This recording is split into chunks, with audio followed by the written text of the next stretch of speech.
Hello everyone and welcome to my YouTube channel. This particular video is on street safety, road safety and your driving safety. This video I am making specially for one of my students who is a student of Valmaggia College, Mumbai, Srijit Verma. He specially wanted me to translate what I had done in Mrinal Talukdar's show yesterday. It was, I was at his in his show Bislekon, where we were talking about road safety and how safe the roads are of Assam and especially my city.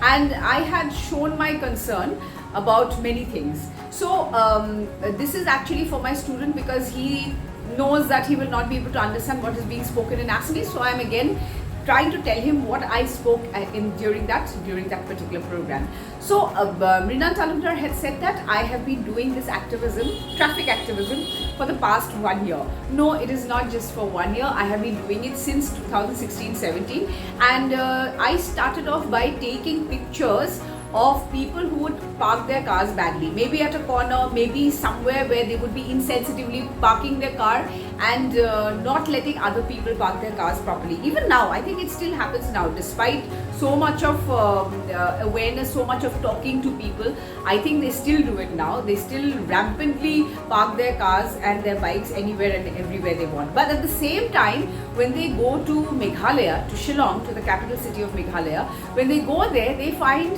that cars and bikes are placed in a very good manner, so they also do the same thing. Whereas when they come back to Guwahati, they would again start behaving very rowdily, very as if without a care in the world. And then these are the same people who complain to the government saying that they don't have a smart city. How will you get a smart city if you don't have smart thoughts? You want a smart city, but at the same time you don't have those international thoughts that you're supposed to have, that you're supposed to inculcate. Whereas when you go to Singapore, you'd be very careful not to spit anywhere, not to drop a paper anywhere in case you are penalized. Here, because nobody penalizes you, nobody looks around at you about what you're doing, so you just go around and do anything you want. So the best thing that I have done is, I have also started something called the clapping club. So whenever I find that a parent with the child in tow in a scooter or a bike or a car comes against the traffic and tries to take the shortcut to school or to some market or to some destination, I actually stand there and I clap for the parents. I say, this is what your child is going to do. Now your child is say 9-10 years old. After 15 years, when your child is going to actually drive a bike, he's also going to start taking the shortcut. So what I had said during the program is, I had earnestly requested the parents that please, with folded hands, I request you, please do not do these shortcut tactics with your children, because there was one Dr. Das who's a neurosurgeon. He had said that education starts from home. And so if education has to start from home, I think the person who needs to be educated is the parent. Because if the parents are going to take shortcuts and show the students, show their children that this is how I'll take you to school by taking a shortcut, by going against the traffic, the child is also going to think that that is the right thing to do because their parents have done it. Either the mother or the father is doing that, so that's the right thing to do. So later on in the future, when I have a car and a bike, I'm going to do the same thing. So what is going to happen? Again, we produce a whole lot of unsmart people. We mold these young people into people who are going to think of shortcuts, not only about traveling, shortcuts not only about studying, but shortcuts in getting their money as well. So that is where the corruption starts. So if you're going to ask me where the corruption is starting from, it is starting from home. We are teaching our children small little things. We are teaching them things which are going to make them corrupted. Please, I have a request to all the parents that when you are going to try and do these shortcuts, you can take a long cut to go to school, or you can take a long cut to get down to the main road. Instead of that, you come against the traffic on the flyover, that is the Chandmari flyover that I'm talking about. You come against the traffic with your child, and then you go ahead without a care in the world. You think that this is the most natural thing to do, going against the traffic, and you think that that is your Jamsid Adhikar. This is your birthright. Going against the traffic, honking, this is your birthright. right? So this, I want to request the parents, please don't do this. The other thing that I'm very concerned about is the safety of the pedestrians, and I'm very happy that the police are now speaking. Now that we have some traffic signals across the city, the police is talking about pedestrian safety and how we as drivers, we must give way to pedestrians when they are crossing the zebra crossing. So now we have to understand how to give space much before when the red light goes on, how to give space to pedestrians to cross at a zebra crossing. So those things, again, the police has to make people aware of all these different nitty-gritties regarding traffic signals, the zebra crossing, and the safety of pedestrians.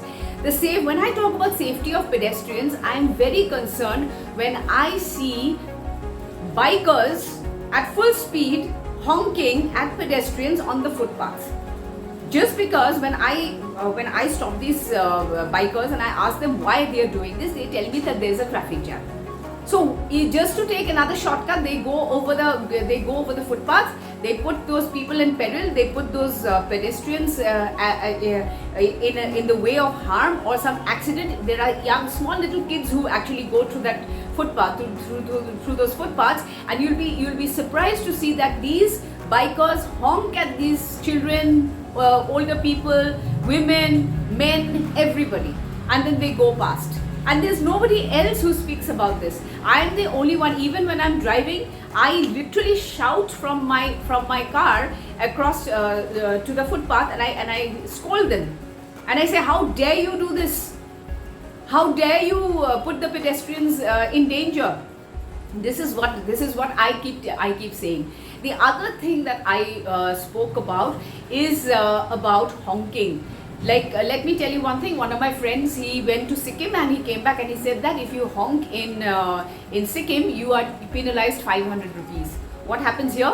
Here we again think it's our birthright to honk, even when there are 32 cars in front of me, 32 cars behind me, but then still they'll keep honking. They know there's a traffic jam, but they will continuously honk. What are we supposed to do at that point of time? I think this time what I'll do is I'll get out of my car and I'll start dancing. This is what I'm going to do. This is what I intend to do. So when we talk about smartness, smart city, and all these kind of things, so let us join hands. Let us become a team. When we want to clean up the city, we want to make the city smart. One person thinking about a smart city will not do. All of us will have to think about it jointly. The other thing is that please don't use the city as your dustbin. I had followed down one car from Tejpur recently. I put up their picture, the picture of this car on Twitter. I said I followed this car, and then you know why I followed this car? I followed this car because the person in the driving seat threw out a plastic packet with some plates, with some those plates where after you're done with eating, those disposable plates, he just threw it out of his car window. I followed this car down, and at one point I overtook this car. I was parallel to this car, and I shamed them. I told them that this is not the way you behave on the streets of Guwahati. Please. This is not the way you are going to make a dustbin of my city. You say you love my city. I shamed them, and it was a young boy and a girl who was sitting in the car. Most probably that car belongs to the father or somebody. But then they were pretty shocked seeing my response. So my thing is that you are planning to you have these posh cars, you have these fantastic cars, but at the same time your smartness is zero. Your smartness as a citizen of Guwahati is zero. It's nothing. You want a smart city, but at the end of the day, you are not smart enough to be gifted with a smart city. So who will give you a smart city if you are not smart yourself? But in all the other countries that you go to, you will behave as if you are like the most polished, most sophisticated citizen ever. So why can't you behave in the same manner in the Guwahati city as well? Guwahati, we all love Guwahati very much. We love Guwahati. If anybody dares to speak against the city, we'll all be up in arms. But at the same time, we can see how much you love the city by the way you dispose your garbage, by the way you drive. your driving sense also is terrible, because you tend to overtake, you honk, you do all kinds of things. I don't know if you're wearing your seat belts properly. Now we also have to wear our seat belts. People who are sitting in the back seat will also have to wear their seat belts, otherwise you'll be penalized for that as well. So many things are coming. The other thing, we must know how to stand our car at a crossing. When there's a red light, we have to stop much before that and not on top of the zebra crossing. So these are certain things. There are many other things that are involved when it comes to a smart city, or the traffic and safety, your safety, the commuter safety, people's safety, pedestrian safety. There are so many things which are concerned. Yes, of course, one last thing that I did not mention in the program, but I wanted to mention because of paucity of time, I could not mention this. Mothers, fathers, please don't hold your child on the wrong side of the road. I have always noticed that cars come at a breakneck speed, and the child is always being held on the right side, on the that is the wrong side of the road. In fact, I'll say on the mother or the father holds the child with her or his right hand. So the child is absolutely open to any kind of fast cars or any kind of accident. I have seen accidents in front of me where the child is absolutely swept off by a very fast moving bus. So please, my request to parents, don't keep yourself on the safe side all the time. Make sure that your child is also safe, because your child might have the tendency to move away from you and might get it might come in front of a very fast moving car. So please understand that cars are now being driven very recklessly, and for your safety, both Dr. Pallavi Goswami and Dr. Das had spoken one thing, that you need to keep yourself safe, because once you become a part of that accident, you will have debilitating kind of effects.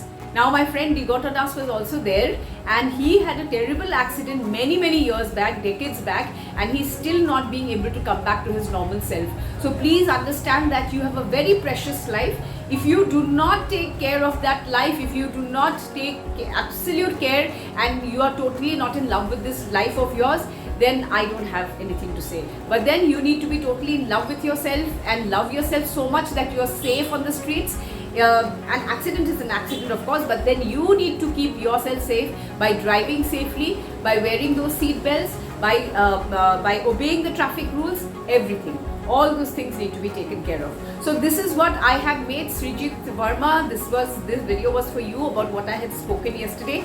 I hope this helps, and I hope you can pass it on to your other friends, so that in your city as well, in the city of Mumbai, people are going to follow these rules. People are going to become more careful. They're going to start loving themselves and start becoming more careful about driving.